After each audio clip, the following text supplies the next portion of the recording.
5,14-16. Vous êtes la lumière du monde. Une ville située sur une montagne ne peut être cachée.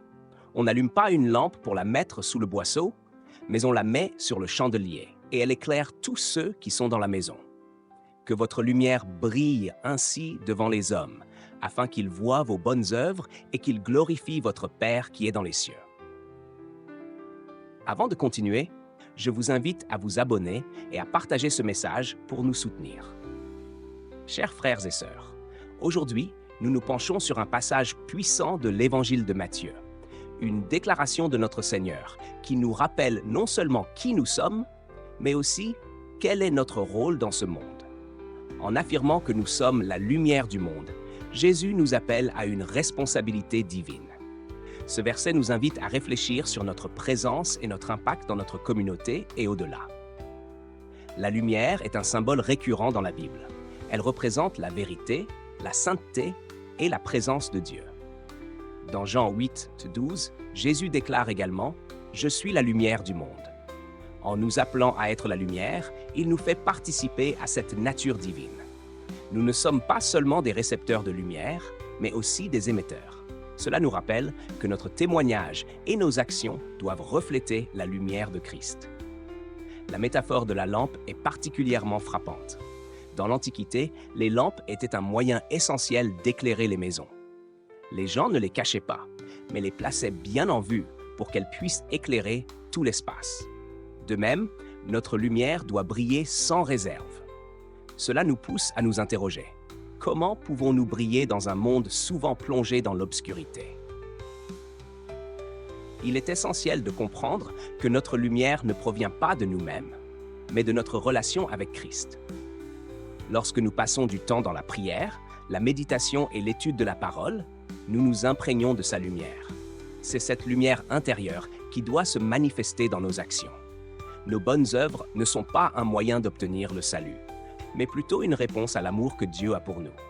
Elles témoignent de notre foi vivante et active. L'importance de ce verset réside aussi dans son appel à l'unité. En tant que communauté de croyants, nous sommes appelés à briller ensemble. Une ville située sur une montagne, bien que visible, est composée de nombreuses lumières individuelles. De même, notre Église, notre communauté, doit être un phare de lumière, attirant ceux qui sont perdus et désespérés. Nous devons encourager les uns les autres à briller davantage, à se soutenir dans la prière et à marcher ensemble dans l'amour de Christ. En agissant ainsi, nous glorifions notre Père qui est dans les cieux. Chaque fois que nous faisons le bien, chaque acte d'amour ou de générosité, nous rendons honneur à celui qui nous a appelés. Cela nous rappelle que notre but ultime est de servir Dieu et d'attirer d'autres vers lui. Chaque fois que nous choisissons d'être une lumière dans l'obscurité, nous participons à l'œuvre de Dieu sur terre. En cette période de défis et d'incertitudes, nous avons plus que jamais besoin de lumière. Les gens cherchent désespérément un espoir, une direction, une vérité. Nous, en tant que chrétiens, avons le privilège et la responsabilité de leur montrer le chemin. Que ce soit par nos paroles, nos actions ou même notre attitude, nous avons la capacité de faire briller la lumière de Christ dans les endroits les plus sombres. Nous vivons dans un monde où l'égoïsme et l'indifférence peuvent facilement obscurcir notre lumière. Il est donc crucial de rester vigilant et de continuer à nourrir notre âme par la parole de Dieu. C'est par cette communion constante avec lui que nous pouvons maintenir notre flamme allumée. N'oublions pas que la lumière attire, mais elle peut aussi être mise à l'épreuve. Nous devons être prêts à faire face aux défis qui cherchent à éteindre notre lumière. N'ayons pas peur de briller, même si cela signifie être confronté à l'opposition ou au rejet. Souvenons-nous de l'exemple de Jésus lui-même, qui a affronté des ténèbres bien plus grandes pour apporter la lumière. Nous devons être des porte-paroles de l'amour et de la vérité, même lorsque cela semble difficile.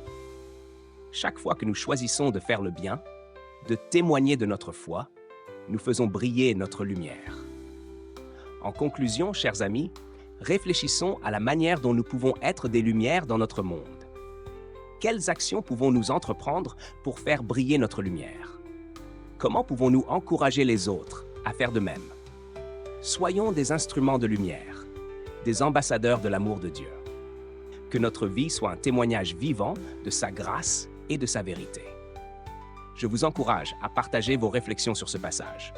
Que pensez-vous d'être la lumière du monde? Comment pouvez-vous mettre cela en pratique dans votre quotidien? N'hésitez pas à dire Amen et à laisser vos commentaires ci-dessous. Que Dieu vous bénisse abondamment alors que vous brillez pour lui.